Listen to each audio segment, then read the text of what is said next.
Kaya mula ako na pag ako'y kunin na rin. Ako'y matulogin lang na wala. 83rd birthday mo, diba? Today. So, happy birthday. So, gusto kong i-share sa iyo, Mama Jean, sayang wala sa Kuya Charles. Yung gospel. Alam mo yung gospel? Anong gano'n? Close enough. So, ang gospel is good news.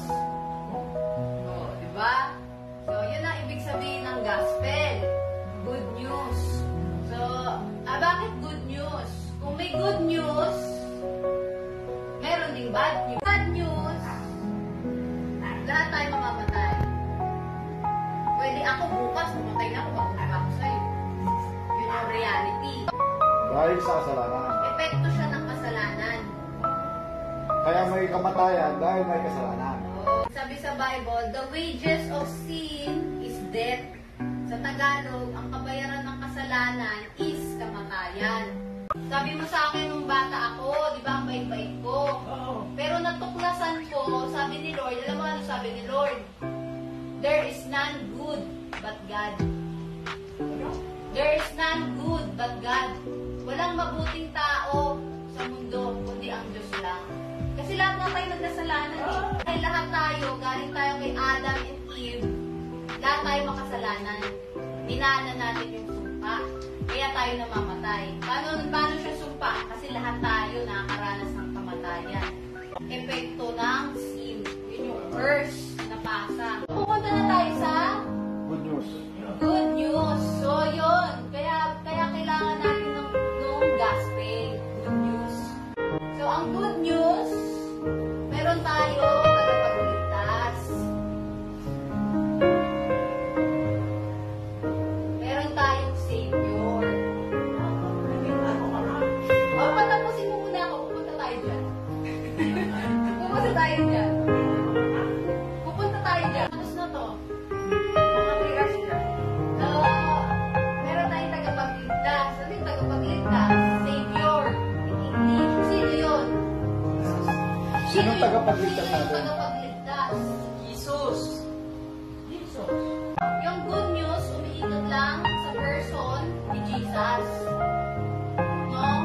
Kasi siya yung bumaba. Diba? Siya yung pinababa. Ano sabi ni John 3:16? Nasa verse yan, no? Sa Bible. For God so loved the world that He gave His one and only begotten Son, that whosoever believes in Him shall not perish, but have eternal life. If you believe in Jesus. Diba? Makapunta ka sa bahay ni Manny Pacquiao, anong kailangan mong gawin? Kasal! Mali. Anong kailangan mong gawin? Mali. Ang kailangan mo, relationship. Magkarelasyon kay Pacquiao para makilala ka niya. Kung ang usap ka. Diba?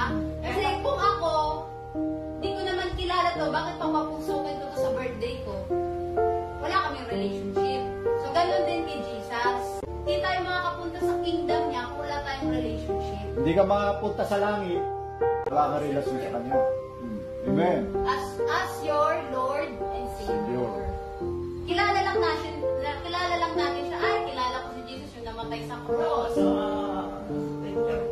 Yung sa movie, ganyan-ganyan. Pero, ang tanong, kilala ka ba ni Jesus? Eh, kasi walang relationship. Diba? So, yun yung point. So, yung meron tayo accessible yung good news through paano? Mas tawag ko. Through paano? Relationship. Kailangan natin magkaroon ng relationship sa Kanya. Ang relationship sa kanya, tanggapin mo siya sa buhay mo, tanggapin mo siya ang Lord mo, at sumunod ka sa mga salita niya. Unang step, repent. Ano ba yung mga re-repent? Ano ba yung mga kasalanan? Diba? Magsinungaling ka. Sinasabi ko sa inyo, dati yung Thou shalt not lie. sinungaling, Thou shalt not kill. pagpapatay, Pag may galit ka sa tao, nagpa-murder ka na sa puso mo. Ganon kataas ang standard ni Jesus. So, yun yung mga ire-repent. utak pa lang eh, sa puso, no? So, lahat tayo, kailangan natin mag-repent. So, there is none good, but God. Alam na ni Lord lahat ng baho natin, lahat ng dumi natin, alam niya. Kaya nga, ini-invite niya tayo mag-repent. And trust Him. Kailangan mo si Jesus. Pag nakaharap mo si Jesus, tatanungin ka ba niya, anong religion mo? Tatanungin ka ba niya ng ganon? Hindi. Sa tingin mo? Ano mo? Hindi, sa tingin mo, tatanungin ka ba niya na anong religion mo? Hindi. Ang ano lang tanong niya, sino ka? Kilala ba kita? May relationship. Bakit ko, sa tingin mo, bakit ko to share sa'yo? O ano ang tingin mo sa aking mga kasalanan?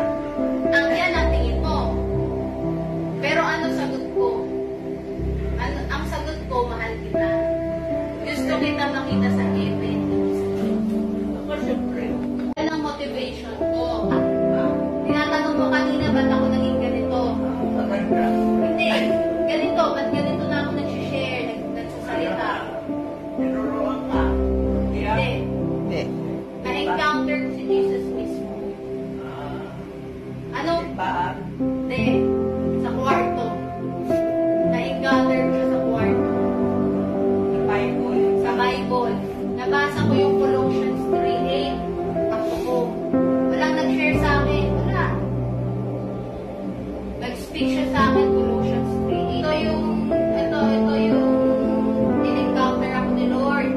Colossians 3:8, sabi niya sa akin, but now, put away or get rid, tanggalin all the following: anger, wrath, malice, slander, filthy language from your mouth. Diyan niya ako in-encounter.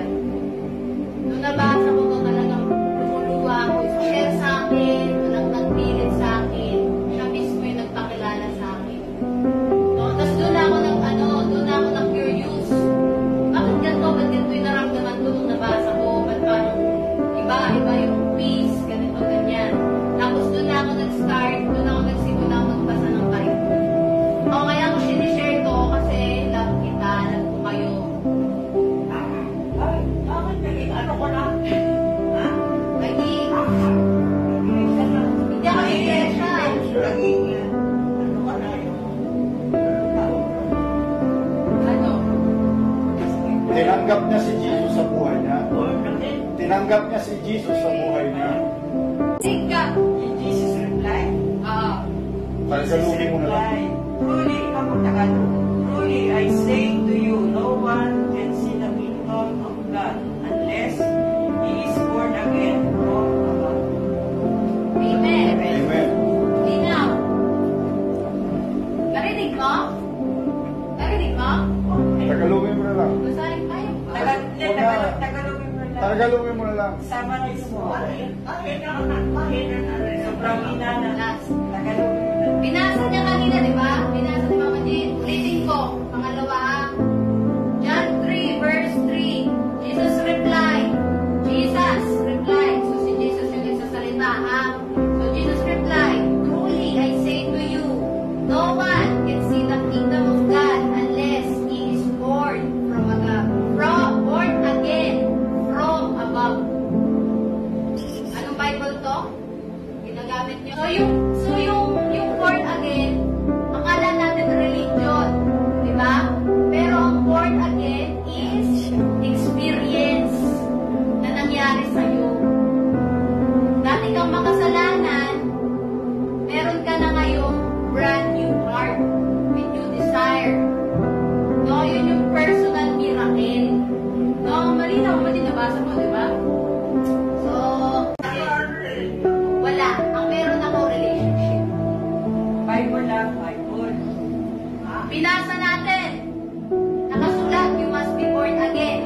Anong Bible to? Catholic, di ba? Ano ibig sabihin? So, ang born again, hindi siya religion. Yun yung na-experience mo kung tunay na may relationship ka na kay Christ. Yan yung tinatak sa atin ng mundo. Yeah, born again, religion. Hindi. Yan yung spiritual awakening or phenomena na nangyari sa puso mo. Na-transform ka na. You pass from death to life. Kaya ako nasabi ko kay mga